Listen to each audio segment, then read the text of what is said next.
It's 2019, I think. I'm David Robertson. And I, at least, was Christopher Cotter the last time I checked. And we are the Religious Studies Project, along with all of the other people who do so much of the work. And this is what? 7th year? Yes. That's astonishing. Which is absolutely insane. But we're glad to be back. I'm certainly feeling a little bit dazed after having actually taken a bit of a holiday and then jumped straight into exam paper marking, but that's all done now as well. Hurrah! And the RSP is back after our brief holiday. Hope you enjoyed our Christmas special, or if you haven't yet, go and check it out.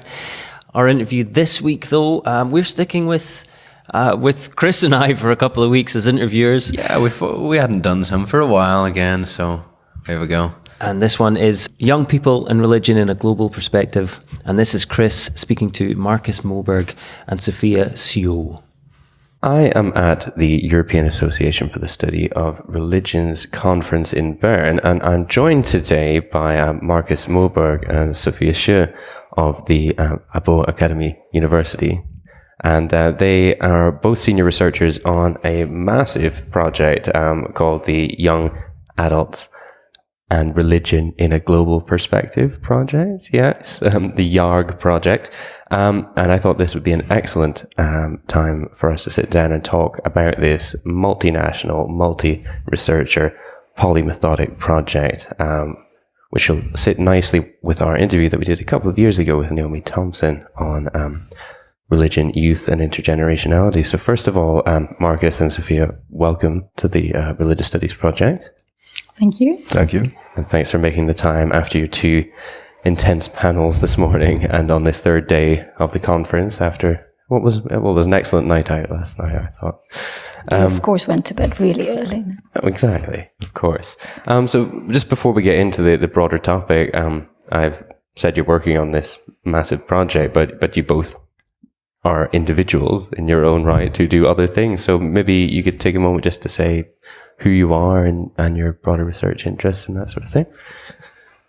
Well, I do most of my personal off-project research really in the area of the sociology of religion and media, and also religion, language, and discourse. I try to combine these and have different perspectives and approaches cross-fertilize one another, if you will. And some of these things I also bring to this project that we are now involved in, and this has been very much a team effort. And so none of us are that firmly, personally, really connected to this project in terms of research profiles. So we each bring our own research profiles to the project, and that makes it quite unique, and it makes the team dynamic a bit different from what these types of projects usually are, or how they end up being. So. Wonderful. And Sophia? Well, I have my background in religion, media, and popular culture research, but I've also worked a lot with religion and gender. And as Marcus was mentioning, we're bringing very different aspects into it. And but of course, the last couple of years, it is the young adults that have been very much in focus for our research. So before we get into the broad topic then of young adults and religion, let's just tell me about the project. How long has it been going on? I know it involves multiple researchers, multiple sites, multiple methods. So maybe give the listeners a flavour. The short version, this is the 4th year. Of course, it was planning before that as well, and applying for funding and all of that. There are 13 contacts that we're studying. I think we calculate about 40 to 45 researchers and research assistants worldwide. Wow. And we're using a multi-method approach. And Marcus, go ahead and explain that. Well, basically, we do call it a mixed method approach. That's right. We are that ambitious, and because not only do we use multiple methods, quantitative and qualitative, and in between qualitative and quantitative types of instruments like the so-called FATE-Q sort that we have developed, but we also correlate the results of these methods and these instruments directly to one another, and so their combination allows us to get a type of data that would not otherwise be possible. And yeah, so it's for 4 years. I mean, we've been. It's a 4-year project, and 3.5 years in now, and it took about 1.5 years in the making before this, and we started planning this already a year or so prior to applying for the funding that we eventually managed to land for this one. So it's been a long ride. It's been a part of our lives for quite some time. Yeah, and you're just getting to the point of maybe exorcising it, getting the publications out. And that's what's on the table, yes. Writing. Excellent. So I note, and I'm quite pleased that there's no UK case study in there. Again, listeners, check out our previous podcast for that. So there's multiple nations. Could you give us a hint of some of them and what the selection process was? You've presumably tried to get quite a broad spread in various demographics and things. Well, we really started with getting beyond the research that really exists, that is so much focused on the Western context. So starting to really try to use the networks of researchers in other parts of the world. Well, I guess I can list the countries. You're going to have to help me. Well, it was also to some extent, I mean, in the most general of terms, it was the selection of countries was also based on the Wenzel Ingelhardt world values map. And so because it has this the project has this basis in value studies and worldview studies, and so they have constructed basically a map of where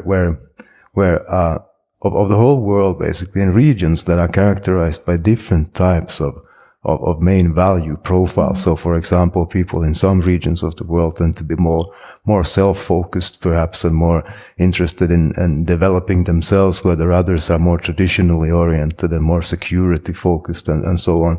And so we got one country from each of these regions on this theoretical map, so to say. We're very happy about getting, because, like I said, we started with really trying with the challenging cases. But we do have a lot of still European context. We have Finland and Sweden, Poland, Russia, Turkey. And then we go down. I have to have a world map in my head when I do this. That's brilliant, yeah. Israel, Ghana, Peru, the US, Canada, China, Japan, India. Is that it? Well, it's a pretty good stab at it. Anyway, if you remember any later on in the interview, you can just start shouting out the names of countries. Yeah. Well, then that's an incredibly broad potential data set, I guess. So, I imagine there were lots of issues in terms of managing to do a cross-national study in that sense of translatability of terms, or are you rooting studies very much in their own context, and then how generalizing are you trying to be across these contexts? Well, to connect to what Sophia was saying earlier, I mean, we also had to set up the project on the basis of the contacts that we either already had or that we were able to get in each of these countries, and of course the main idea is not to be representative or to make any generalizations whatsoever, but rather to see what kinds of data that can be used for different purposes we can generate with this particular methodological approach that we have. So it's about implementing a certain approach and to be able to compare different contexts and also to develop the Fate Q-sort, which is a rather new method in this context, and yes. But definitely a big part of it has been to translate the methods and the different material that we use to get it to work in different contexts. And I guess the most challenging part was the Fate Q-set, which is this new method developed by Professor David Wolf and further developed by the project, because there are 101 statements that relate to worldviews, and getting those translated into different languages And the challenging with, like Mikael Sander mentioned earlier in our session, with a concept like transcendence that might make perfect sense in a Western context, but even finding a word for it in some languages is really, really difficult. So at the start of the project, we did do a lot of work with this, using this double translation process. It has a fancier name. What is it? Well, you double forward and back translation, forward and back translation, which means that you translate and then you come up with another version, and then you do it all over again and see if it changes. But the idea was basically to replicate the study in more or less, or in as a similar way as possible in every location. Yeah. So we brought the research assistants over to Finland for was it 10 days or something like that? And something like that. Went through all the methods and had them practice, and then sent them back out in the world. Fantastic. So, you presumably entered the research field here with a number of questions, probably a number of assumptions. Maybe you could lay out sort of some of the groundwork on what existing research would maybe tell us about young adults and religion, and then we can maybe get into some of the exciting findings coming from your comparative research. Well, there's a lot of previous research, but as I mentioned, it's very Western. It's the US or in the Nordic countries, or the UK, for example. But there is, of course, a large interest now, not just in the field of religion, but in other fields as well, to try to understand the current young generation. I mean, they're coming into the workforce. I mean, how can we handle them? How can we deal with them? So lots of issues coming up. Generalizing very much the trends that have been highlighted in Western research is, of course, that we see a decline in religious, both in self-identification, but perhaps even more so in religious practice in this group.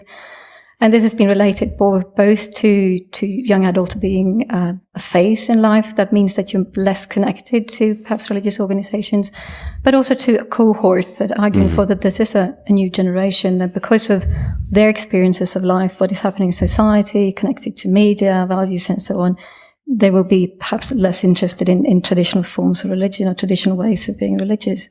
And do you find that sort of that model of this phase, does it hold in different contexts, or is that model perhaps quite Western?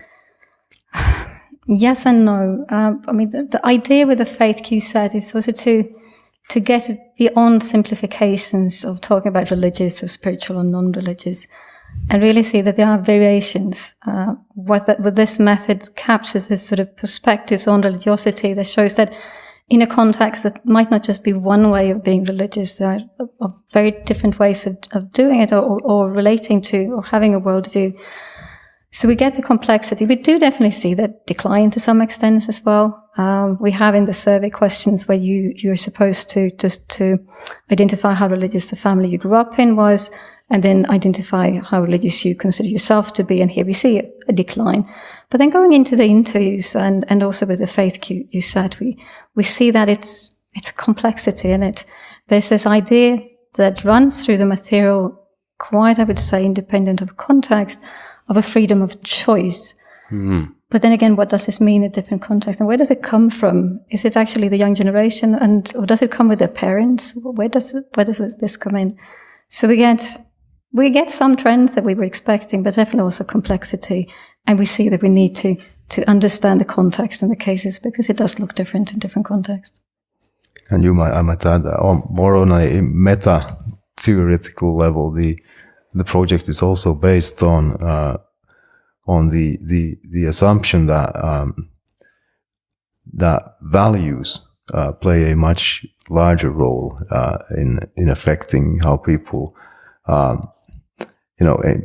think about their religious engagements and engage religiously than was previously presumed. So perhaps the project, this is to simplify, but you might say that instead of regarding religion or religious beliefs and ideas as something that would affect or direct the values of a person, the project is more based on a perspective that has it the other way around. So that it is actually values and people's value profiles that affect their religious choices. And so there's that additional element to it as well. Excellent. Sorry to interrupt the episode, but we just wanted to let you know, to remind you about our Patreon link. The Religious Studies Project has always been free since its inception, but we know that there's a great problem in academia with people not being paid for the work that they're expected to do, particularly early career scholars. And we at the RSP want to be part of the solution, not part of the problem. So you can help if you can spare even £1 a month by going to patreon.com/Project RS and subscribing. We know that these podcasts are very useful for people who are teaching and people in their learning. So if you can help either by subscribing there or by making a one-off donation using the PayPal button on our website, it would be greatly appreciated and will help us keep bringing you this podcast for free and fight against exploitation in academia. But now, back to the episode. Before I prod you for some, juicy specifics, I should ask, who are these young adults that you're speaking to? I gather there's quite an age variance and things, so maybe just like who are they? Who's been participating? Yeah. We're focusing on university students, which again, immediately you can say this is a limitation. Everyone else is doing this as well, but we're doing it in so many contexts. We actually gave a paper on this just in the previous session, and of course what we see, we've aimed at 18 to 30, so quite a broad range. But of course, since we're focusing on university students and university life looks quite different in different contexts, that the age just varies a bit. But the variations we've seen, and the mean age has been 20 to 24, so this is the main focus of the groups. Wonderful. Yeah, so I guess that's worth emphasizing. It is young adults rather than young people or youths, I guess, in that sense. So I don't know which aspects you might want to pick out. I know, Marcus, you were speaking earlier about the use of the internet and social media and things like that. That might be something, but I'm happy just for you to throw some interesting contextual findings at me. Well, we had three basic, broad research questions that we've been working with since the very beginning, and one of which is socialization. So what can our data tell us about what new things do we learn about processes of religious socialization across different national contexts and cultural and social and religious contexts, and for people in this age. And we also had a focus on media use from the very beginning. There's this widely held assumption in many strands of research and many fields of research that the media environment and the internet in particular, and as digital technologies continue to develop, that this will have a particular impact on younger people, because these are the people who never knew anything else. Yeah. They have grown up in this environment, and so there's this presumption that it will affect their religious lives and their worldviews as well. And so this allows us to see how that actually plays out among our limited sample, of course, but in a wide range of different contexts. And then third, we had this idea of presumption really about rising levels of individualism across, across social and cultural, borders. And that we assumed it was really a research question in the true sense, that we wanted to find out whether people would be more, or our sample would be more inclined towards making their own decisions when it comes to religion and their religious commitments, and to get into that in finer detail, perhaps, and to see how they actually would describe that kind of a way of looking at things if they indeed did, and so on. So we had those three things that we've had around from the very start. And then the findings. It's nice and quick, easy. Easy little thing, yeah. I can talk a bit about the socialization. We're doing a special issue on that for religion that will be coming out early next year, hopefully. It's still in the making. And we're looking at that socialization very broadly from very different perspectives. We're looking at minorities. We're also looking at media, how it comes into it. And relating to this individualization, I think also, of course, the questions of religious decline, we see as the need to have a very broad understanding, I would say, of religious socialization and an awareness of the many different types of agents that are a part of these young people's lives. So looking at the university context, which has, of course, also been studied before, but the importance of peers for this age group, media, how it comes in. And I think what most of the articles that will be coming that will really highlight is that when we talk to them about their own upbringing, what they consider have affected it is really complexity and relating to the previous generations, relating to, in some contexts we see definitely the grandparents can come in as very essential, in others it is other aspects. And this is of course the richness of a comparative approach, that we see some similarities, but then also uniqueness in some cases. And then there's also of course the data that comes out of the faith Q sort and in these different countries, and that data generates what is called prototypes of people. So certain main ways, you might say, of sorting the cards that we have in the what we call the Q set, and so it generates prototypes of religiousness, if you will, or non-religiousness, or anything in between.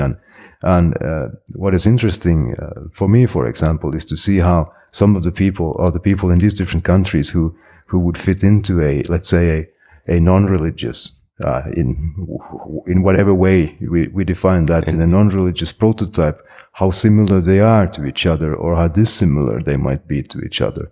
And so it also allows us to focus on, the fine detail of what it might mean to be non-religious or religious, theistically religious, for that matter. So yeah. So it allows that sort of questioning of, is religion the same in different contexts, or should we be, speaking of, different forms of Christianity, different forms of Islam, or does it make sense to have this sort of religion, non-religion spectrum and everything?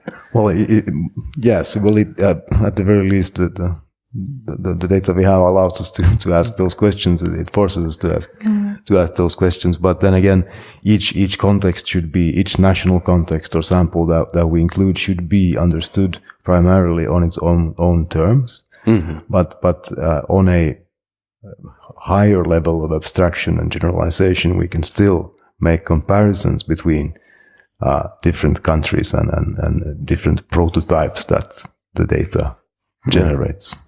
And are you finding, obviously you're only studying, in this case, this young adult group, but are you finding some insights that you think are more universal than just in that group, or...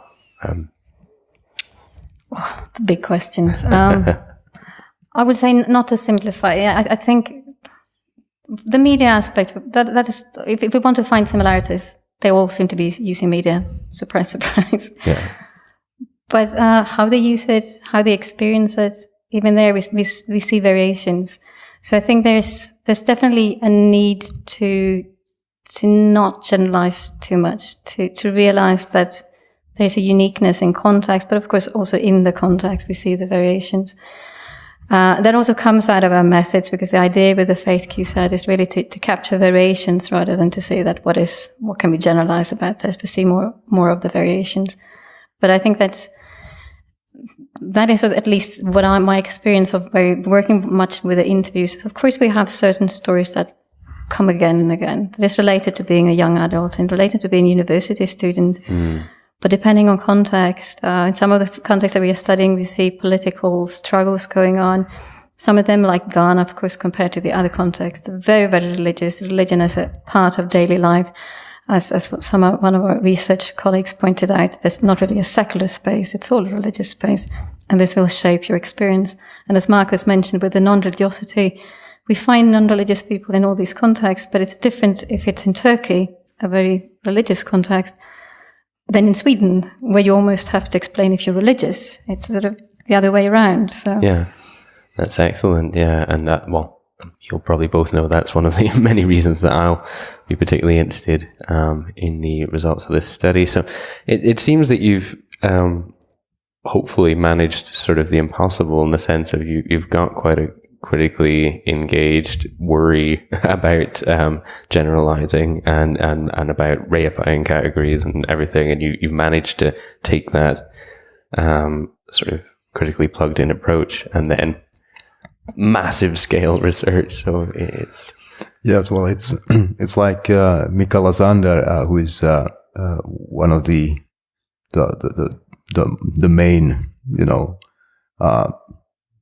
or prime, primus motors of this project, said in his presentation earlier today that we have a good enough result. Yes. And that it allows us to do a lot of things. It also has its limitations, but considering the operation that we have had going in these different countries with all that it involves in terms of, well, we were already into translation, but other types of logistics, we ended up with a pretty good result that we are happy with, I would say. Happy enough, yeah. absolutely. It's been good. Both the national teams have been fantastic, and we have a good.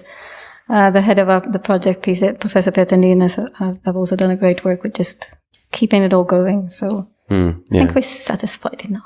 Good, because just a lot of scholars might just hesitate, just not go near quantitative, comparative. No, let's not do it. It's too risky. But it's great that you've gone in with that critical engagement too.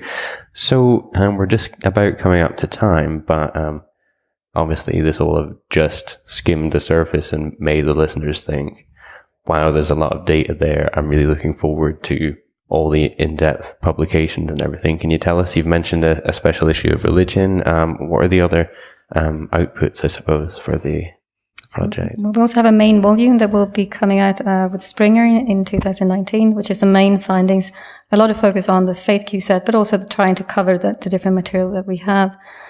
And then me and Marcus and Mia Löfheim, we're editing a volume on religion, young adults and social media. Do you want to say something more about that? Yeah, that's just to pick up on the on media use and social media use among our respondents, because that is something that we gathered a lot of data on, and our sample also. Well, let's say that there are not many similar samples around, so it allows us to compare and relate our results to previous research, and that's a way that we aim to branch out, to see to try to make a contribution. Sometimes a larger one or more substantial one, sometimes a smaller one, but to other fields. So we try to use the project data also to get enter into a conversation with ongoing research in other fields that relate to the themes that we have been focusing on. Perfection. And will there be? I know there's currently things are sort of hidden a little bit online, and will there be a sort of, when everything's complete, a web presence for the project? Yes, I think that has been the plan, but our university recently decided to reorganize its web pages, and so all of the info is hidden behind a intranet password wall. So hopefully this fall, we promise we will get this done and fixed.